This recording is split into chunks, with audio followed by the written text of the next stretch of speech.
time for another Pop Music Trends podcast, looking at the latest trends and talk about the music industry.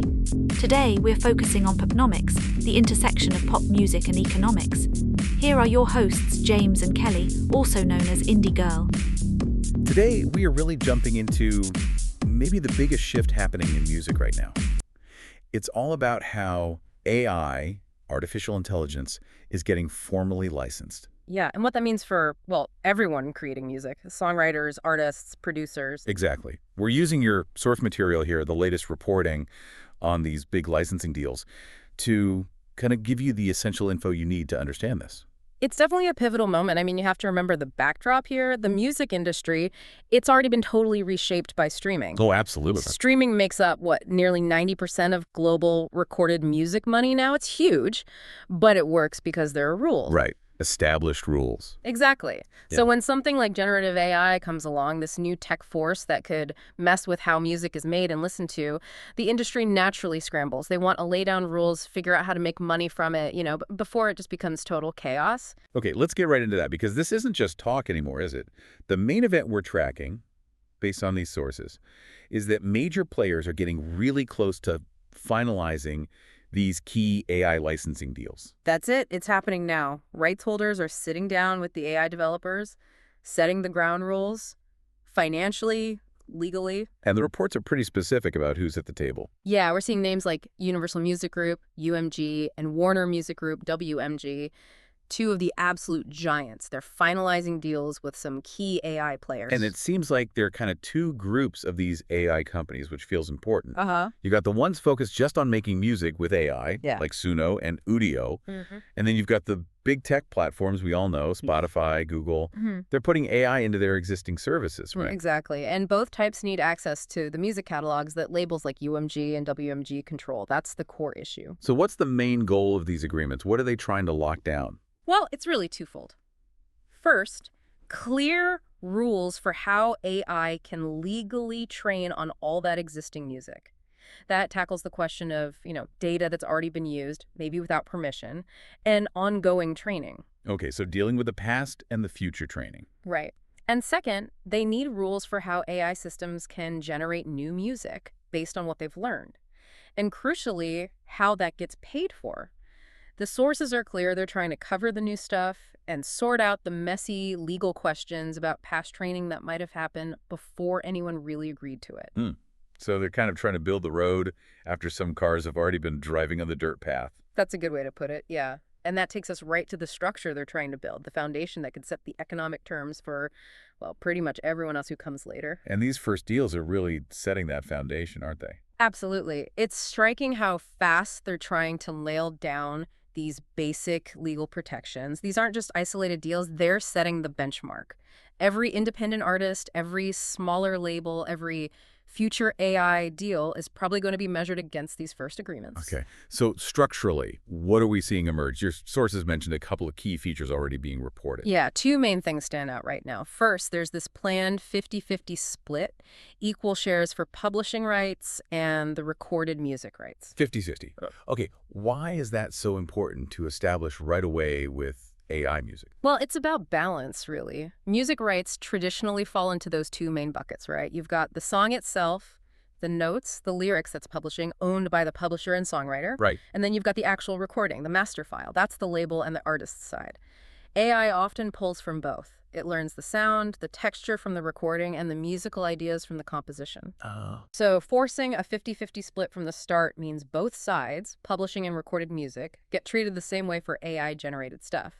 It acknowledges that dual input. That makes sense. Yeah, the AI needs both the song and how it sounded. Exactly. The second big feature is a classic legal tool, really powerful, the most favored nation clause, MFN.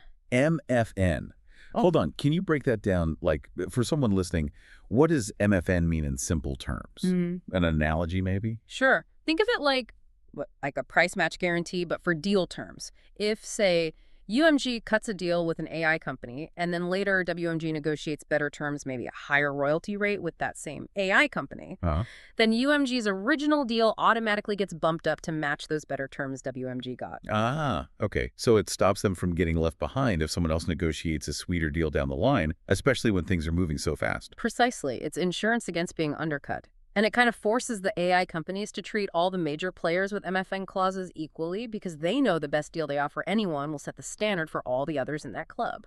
It's a way for the big guys to lock arms, essentially. Yeah, to ensure fair treatment for themselves, especially since nobody really knows exactly how much money AI music generation will actually make yet. It's still speculative. Okay, so we have this structure emerging.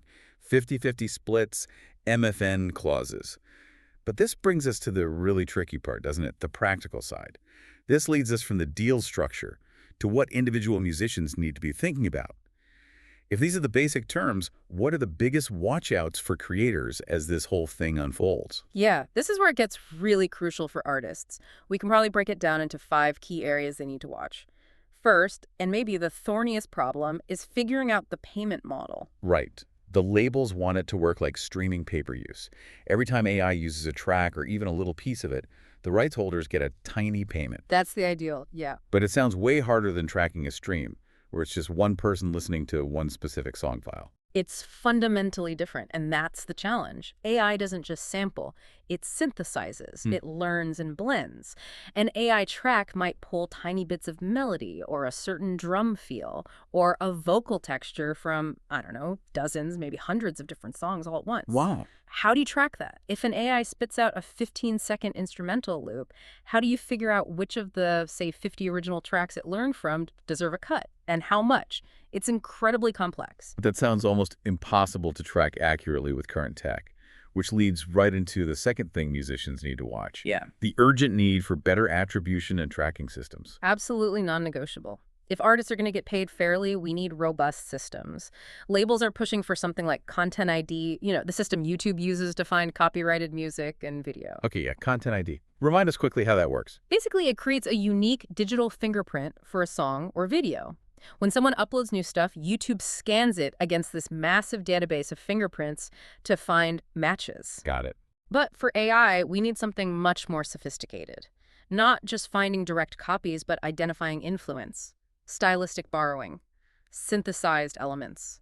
That's a huge technical leap. A Content ID on steroids kind of thing. Something like that. Without that level of transparency, artists can't track how their work is being used as an ingredient, and the whole pay-per-use idea just falls apart. It becomes a black box. And the money just stays with the AI platform. Okay, that's huge. What's the third area on the watch list? This one's more about, well, control and trust. It's a big deal emotionally and professionally for artists. How so? Because it's the major labels and publishers negotiating these massive, complex deals. Individual artists are essentially delegating huge authority. So they need total transparency, not just about the money, but about consent. Consent meaning whether their music is used at all. Exactly. How is my catalog being licensed for training these AI models? Do I, as the artist, have any say? Can I opt in? More importantly, can I opt out? Right. What if an artist absolutely does not want their life's work used to teach a machine how to sound like them? They need a way to say no, even if their label signed some big overall deal. Precisely. If that ability to consent or refuse isn't clearly built in, it feels like a betrayal. It risks turning a record deal into an automatic, maybe involuntary grant of rights for AI training. That erodes trust massively. Okay, lack of control, lack of trust. That's number 3. What's 4? Number 4 is simply recognizing the sheer weight of these first deals, the power of precedent. Meaning, what happens now sets the rules for a long, long time. Pretty much. Everything we're talking about, the 50-50 split, how tracking works or doesn't work, the consent mechanisms, it's all locking in the economic and control framework, potentially for decades. If they set the payment rates too low now, that could become the standard everyone's stuck with. If the structure has flaws, those flaws could persist for years. Getting it right the first time is critical, which links to the 5th point, which feels maybe the most worrying in some ways. Fairness and access. Yeah, this is about the potential for a widening gap. If only the huge players, the major labels with their massive catalogs and armies of lawyers, have the clout to negotiate these big, potentially lucrative deals with Google, Spotify, Suno, what happens to independent artists? Small labels, smaller publishers.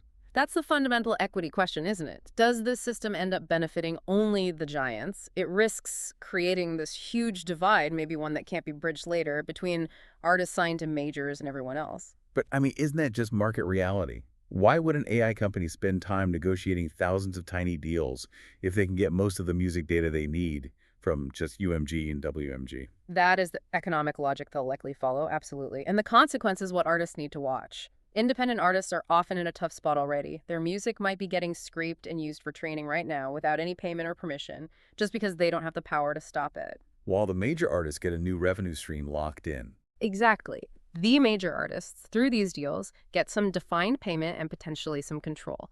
It risks creating a two-tier system where the money and control concentrate even further at the top, leaving smaller creators either shut out or forced to accept really poor terms later on just to be included at all. Okay, so let's try and connect this back to the bigger picture. Yeah. AI.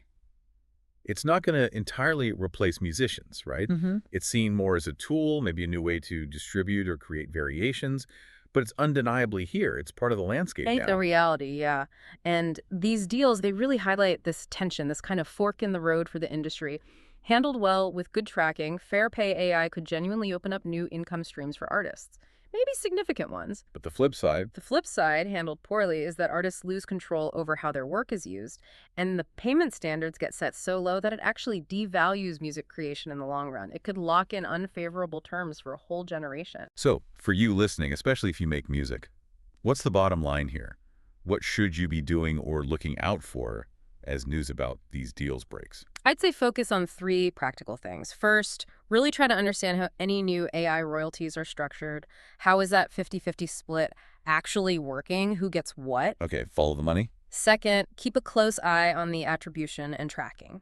Does it actually work? How transparent is it? Can you see how your music is being used? Don't just take promises, look for proof of function. Demand transparency on tracking. Got it. And third, maybe most critical for creators, what level of artist control and consent is built in? Is there a clear opt-in or opt-out? You should probably be asking your publisher or your label right now what their policy is on using your catalog for AI training. Be proactive. Absolutely, because the way these first deals are structured, they are setting the stage. They're writing the rules for the next chapter of the music business, especially around compensation. It feels like such a rush to monetize this new technology. But that speed, it carries massive risks for fairness down the line. They're trying to grab the revenue before the ethical mess and the tracking problems become completely unmanageable. Which leaves us with a pretty important final thought for you to chew on. Given how powerful these first deals are, these precedents they're setting, who really ends up with the most control in the long run? Is it the artist who actually created the music that trains these systems? Or is it the AI platforms and the tech giants who are leveraging all that data? Who really owns the future sound?